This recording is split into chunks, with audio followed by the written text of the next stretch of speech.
Khudabakhsh oriental public library, ये नाम तो आपने सुन रखा होगा। सामने अशोक राजपथ और पीछे गंगा नदी, इन दोनों के बीच खड़ी है खुदाबख्श लाइब्रेरी।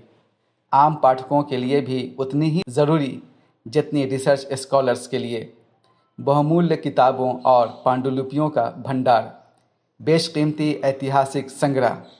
मगर इस अद्वितीय लाइब्रेरी को भी पिछले कई वर्षों में दिक्कतों का सामना करना पड़ा।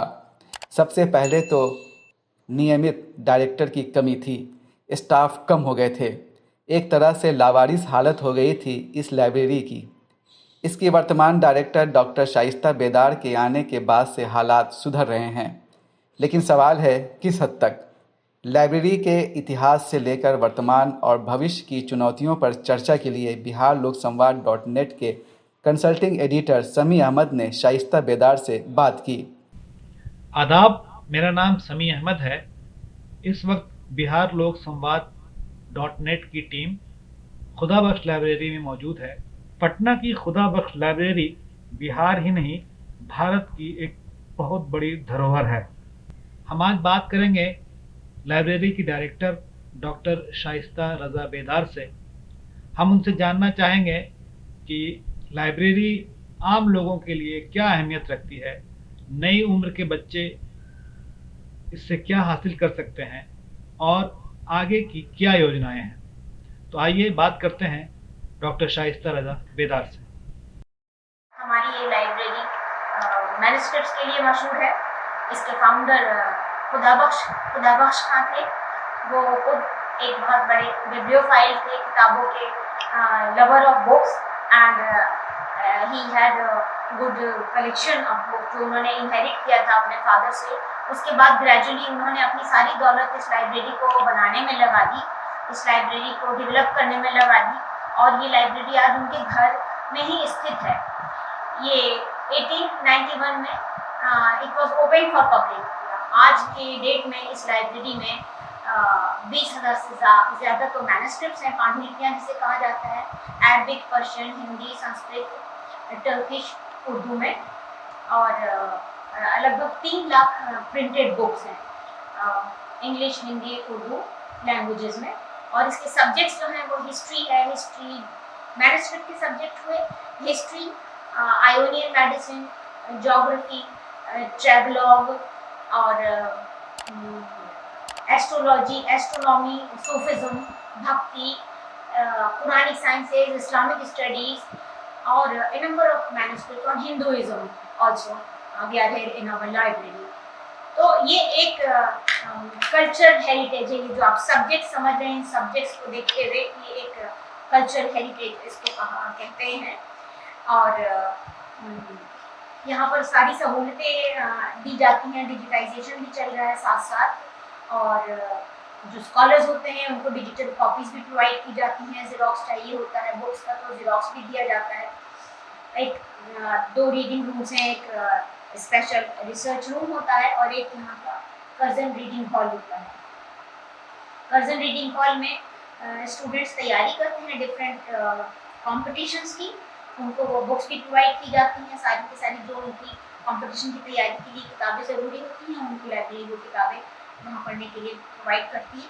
और जो दूसरा सेक्शन है रिसर्च हॉल, यहाँ रिसर्च के लिए रिसर्च स्कॉलर्स जो आते हैं मैन्युस्क्रिप्ट पे या प्रिंटेड बुक्स पे, और हिस्ट्री के स्कॉलर्स ज़्यादातर। हमारे यहाँ सबसे ज़्यादा कलेक्शन हिस्ट्री की बुक्स और मैन्युस्क्रिप्ट्स में है। उसके बाद सूफिज्म पे बहुत अच्छी कलेक्शन है। तो आपके यहाँ कहाँ से लोग आते हैं रिसर्च करने के लिए, मुल्क से बाहर से भी और मुल्क के अंदर से भी? मुल्क से बाहर तो समझिए तुर्की से, अफगानिस्तान, जर्मनी, यूके से, एंड सेंट्रल एशियन कंट्रीज से, वेस्ट एशियन कंट्रीज से, अरबियन कंट्रीज से, and A number of other countries. और मुल्क के अंदर से? मुल्क के अंदर से तो सब जगह से ही ऑलमोस्ट, दिल्ली से, अलीगढ़ से, बनारस, साउथ इंडिया, बेंगलोर से, अभी बेंगलोर से भी कुछ लोग आए थे, मद्रास, कैलकाटा, इन साइड द कंट्री तो कोई हद ही नहीं है। रिसर्च स्कॉलर्स भी आते रहते हैं और विजिटर्स भी ऑन एंड ऑफ एंड आते रहते हैं। तो औसत कितने लोग रहते होंगे हर महीने? अगर हम बताएं तो सोचें कि हाँ इतने लोग हर महीने यहाँ पे मुताला करने, अध्ययन करने आते हैं। एक तो रेगुलर अध्ययन करने आने वाले होते हैं, तो यू कैन इमेजिन कि कर्जन रीडिंग रूम में तो 200 के करीब रोजाना स्टूडेंट्स आ रहे हैं। रीडिंग रूम में आपके यहाँ अखबारात पेपर्स भी रहते हैं और मैगजीन्स भी रहते हैं? हमारे यहाँ सारे डेली न्यूज़पेपर्स, नेशनल न्यूज़पेपर्स वहाँ आ रहे हैं। पहले जितने आया करते थे, इधर 2 साल से और भी न्यूज़पेपर्स को इंक्रीज कर दिया गया है। और इस साइड में रिसर्च स्कॉलर्स के लिए जो रीडिंग हॉल है, यहाँ पर रोजाना की औसत 50 के लगभग हो जाती है। इकट्ठे एक साथ नहीं, मतलब ग्रेजुअली जो तादाद देखी जा सकती है। ये जो नॉर्मल कंडीशंस हुआ करती थी उसमें तो अच्छी खासी तादाद थी रीडर्स स्कॉलर्स की। इधर ये पिछले कुछ ज़माने में, कोविड के ज़माने में थोड़ा सा ये डिक्लाइन रहा है। अब अभी भी अच्छे खासे आ रहे हैं students with due process of precautions. सारे प्रिकॉशंस लेके हम लोग इंतज़ाम रख रहे हैं उन लोग को पढ़वाने का। और स्टूडेंट्स नई जनरेशंस के लिए ये भी ज़रूरी है जानना कि हमारी ये जो लाइब्रेरी है इसकी इम्पोर्टेंस क्या है। एक्चुअली आज जितनी भी ज़्यादा ये मॉडर्न रिसर्चेस हुई हैं वो पुरानी पांडुलिपियों को बेस करके ही आगे रिसर्चेस चलाई गई। हमारी लाइब्रेरी में 4 इतनी इम्पोर्टेंट मैन्युस्क्रिप्ट्स हैं जो दुनिया भर में कहीं नहीं पाए जाते हैं। उसमें से एक तो यूनेस्को वर्ल्ड हेरिटेज रजिस्टर में इंक्लूड किया गया है। उसका नाम है तारीख खानदान तिमूरिया। ये अकबर के ज़माने में उनके कोर्ट आर्टिस्ट ने तैयार किया था। 100 आर्टिस्ट थे जिन्होंने बहुत खूबसूरत पेंटिंग्स बनाई हैं। बड़े साइज के पेंटिंग्स हैं और मल्टी कलर्स ये पेंटिंग्स बनाई जाती थी। स्टोन्स को यूज़ कर रहे हैं, सोने को यूज़ कर रहे हैं, जिससे इनकी ग्लिटरिंग आज भी ऐसी है जैसे लगता है ये अभी कल का बना हुआ है। ये तारीख खानदान तिमूरिया, ये history of Timur and his predecessors है। अकबर के 22वें रेगनल ईयर तक इसको पूरा किया गया।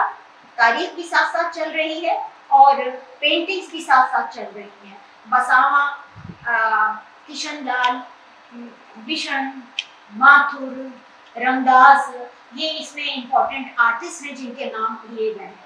अगला मैन्युस्क्रिप्ट जो बहुत इम्पोर्टेंट है, नादिर है, उसको कहेंगे रॉयल कॉपी है। उसका नाम है दीवान हाफिज।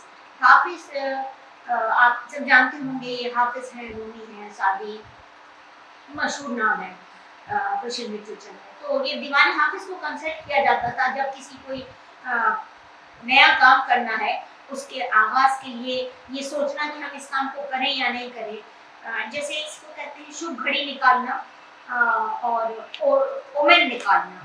उसको कंसल्ट करते थे बादशाह। हुमायूं और जहांगीर की राइटिंग इस पे पाई जाती है, आपको दिखाएंगे हम। तो उसमें उन्होंने नोट्स में लिखा है, जब वो कोई शेर पे हाथ रखते थे, पढ़ा उन्होंने, और जो उसको वर्ष शेर पढ़ते थे तो उससे उनकी ये मंशा पूरी होती थी कि वो उस काम को करें, उसमें कामयाबी होगी कि नहीं होगी, आगे बढ़े कि ना बढ़े। इस तरह से उसको ऐसे औकात में ये बादशाह कंसल्ट किया करते थे। ये रॉयल कॉपी है। इसकी ये इम्पोर्टेंस है, ये और कहीं एक कॉपी नहीं पाई जाती, because it is having the notes and signatures of royal emperors Humayun and Jahangir. अगले 2 मैन्युस्क्रिप्ट जो नादिर हैं वो है किताबुल तसरीफ और किताबुल हशाइश। किताबुल तसरीफ जो है ज़हरावी की किताब है, सर्जिकल इंस्ट्रूमेंट्स पे है। उस ज़माने में कैसे कैसे सर्जरी की जाती थी और क्या क्या इंस्ट्रूमेंट्स इस्तेमाल किए जाते थे, इसमें डिटेल में बताया जा रहा है। ये मेडिकल से रिलेटेड किताब है। इसके बहुत से आर्टिकल्स लिखे गए हैं। हमारे डॉक्टर अब्दुल हई ने भी इस पर बहुत अच्छा आर्टिकल लिखा है। तो ये एक नादिर चीज़ है, ये अरबी में है। और एक और किताब है, इसका नाम है किताबुल हशाइश। ये मेडिसिनल प्लांट्स और एनिमल्स पर है, जो कौन कौन से प्लांट्स यूज़ किए जा रहे हैं दवाइयाँ बनाने के लिए। इसमें ये अहम तरीन किताब है। ये दोनों किताबें अरबी में हैं और पहले जो मैंने नाम बताया तारीख खानदान तैमूरिया और दीवान हाफिज, ये फारसी में है। ये तो नवादिरात का जिक्र हुआ। अदरवाइज लाइब्रेरी के अंदर आप लोगों को मैं बताऊं, जो नई जनरेशन है उनके लिए ये जानना भी ज़रूरी है कि हमारे यहाँ 2000 से ज़्यादा पेंटिंग्स का कलेक्शन है। रेयर पेंटिंग्स जो Mughal school of art, Rajput school of art, Thanjavur art और टर्किश और ईरानियन आर्ट पे बेस्ड ये सारी पेंटिंग्स हैं जो रेयर आइटम्स हैं। जी, फरमांस का बहुत अच्छा कलेक्शन है। रॉयल फरमांस जो हुआ करते थे, मुगल फरमांस बहुत हमारे यहाँ है। अब इसको हम लोग डॉक्यूमेंट कर रहे हैं, ये जल्द ही सामने भी आ जाएगा। इन फरामीन से ही पता चलता है कि किस किस चीज़ के लिए लैंड ग्रांट्स दी जा रही हैं, किस चीज़ में कहाँ कहाँ कैसे किसी को मदद की जा रही है। ख़ास तौर पे जो नीडी पर्सन्स हैं, ज़रूरतमंद लोग हैं, उनको कैसे कैसे हेल्प की जा रही है। यही फरमांस हैं और बहुत सी जगहों पर भी पाए जाते हैं, जिससे हम लोगों को ये भी पता चलता है कि लैंड ग्रांट्स दी जा रही है for the construction of the mandir imagine during the time of the Mughals only. ये बहुत अहम बात है। तो ऐसी चीज़ों को देखने के लिए आपको आना होगा खुदाबख्श लाइब्रेरी। लेकिन क्या अगर आप नहीं आ सकते हैं तो कुछ ऑनलाइन चीज़ें भी, कुछ सामग्री भी उपलब्ध है, आइए जानते हैं इनसे। हमारी लाइब्रेरी की वेबसाइट भी मौजूद है। वेबसाइट में कुछ रेयर चीज़ें भी डाल दी गई हैं। दूसरे ये कि खुदाबख्श लाइब्रेरी के लगभग 3000 मैन्युस्क्रिप्ट्स 3-4 हज़ार मैन्युस्क्रिप्ट डिजिटाइज हो चुके हैं। उनमें से कुछ मैन्युस्क्रिप्ट्स को national virtual library of India ministry of culture के पोर्टल पे भी डाल दिया गया है। फुल टेक्स्ट उसको वहाँ से देखा जा सकता है और खुद हमारे अपने वेबसाइट पे कुछ रेयर पेंटिंग्स भी डाल दी गई हैं।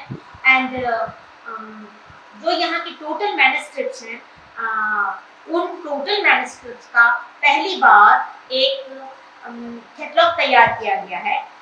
1 लाइन कैटलॉग तैयार किया गया है कंप्लीट, ये पहली बार हुआ है और इसको वेबसाइट पे डाल दिया गया है। इसकी ये शक्ल है, ये आप देख सकते हैं। ये 7 वॉल्यूम्स में है। This has been done for the first time in 7 volumes, Arabic, Persian, Urdu manuscripts। ये एक इम्पोर्टेंट काम हुआ इस 20-22 महीनों में। ये आपको मैं दिखाऊं, हिंदी की पहली डिक्शनरी है ये। 1674 में इसको मिर्ज़ा खां बिन फखरुद्दीन मोहम्मद ने इसको तैयार किया था। ये मुगल एम्परर ने अपने बेटे को फारसी के जरिए हिंदी सिखाने के लिए तैयार करवाई थी। खुदाबख्श लाइब्रेरी की खूबी एक और ये है कि यहाँ पर सिर्फ न किताबों का संग्रह है, बल्कि बहुत ही ऐसी किताबें आपको यहाँ पे छपी भी मिलेंगी जो बाहर शायद नहीं मिल पाए। इन किताबों के बारे में थोड़ी सी चर्चा करते हैं। जी हाँ, लाइब्रेरी का एक अहम डिवीजन है जिसको हम पब्लिकेशन डिवीजन कहते हैं।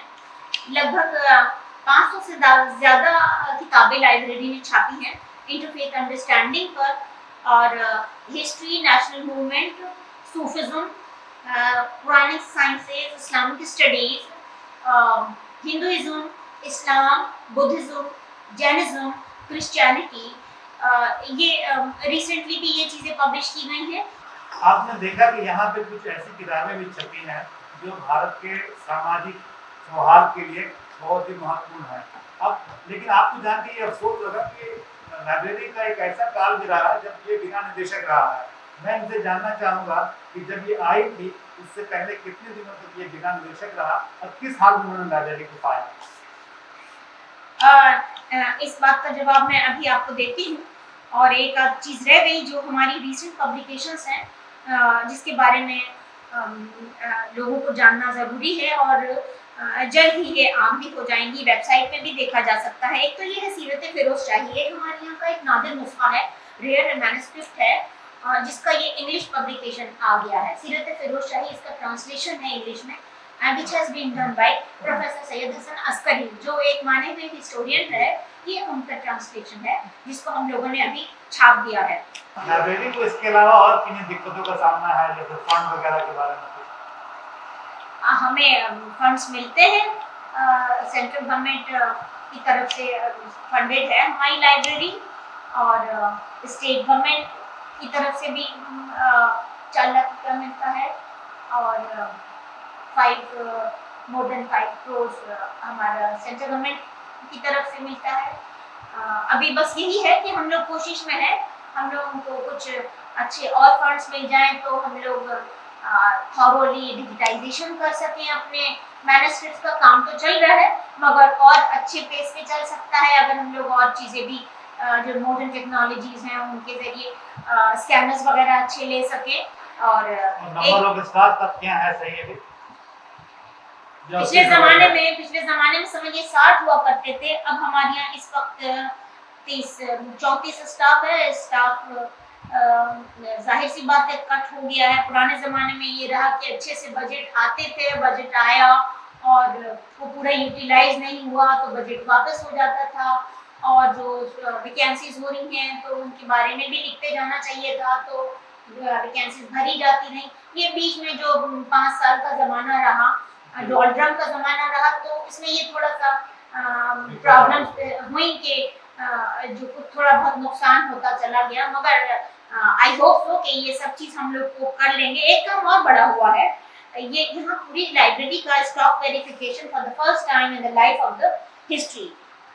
पूरी लाइब्रेरी का जितना कलेक्शन इस सबका लगभग 3 लाख बुक्स हैं, उनका पहली बार ये स्टॉक वेरिफिकेशन कराया गया हमारे यहाँ लाइब्रेरी में। तो उससे एक असेसमेंट हो जाता है कहाँ कहाँ क्या क्या चीज़ें रखी हैं, कितनी चीज़ें कहाँ कहाँ गुम हैं, मिसप्लेस हैं, जो भी। तो ये एक अहम काम हो गया जिस पिछले ज़माने में जो कोविड का ज़माना रहा ख़ास तौर पे, तो उसमें हम लोगों को मौका मिला ये काम करने का, क्योंकि रीडर्स कम आ रहे थे और आ नहीं रहे थे, and we got the opportunity कि हम लोग इस काम को कर सकें।